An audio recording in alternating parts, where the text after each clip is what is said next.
In today's video, we will talk about how to remove your credit card from Yelp. Watch until the end of the video to learn everything you need.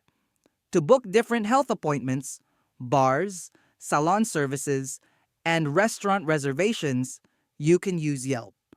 Also, if your account is linked to a credit card, you don't need to worry about physically swiping your card. But how do you remove the linked card? By following these steps, go to www.yelp.com, log into your account, navigate to Account Settings, select the payment information, log into your account, navigate to Account Settings, select the payment information. Can you remove your credit card details from Yelp using the Yelp app?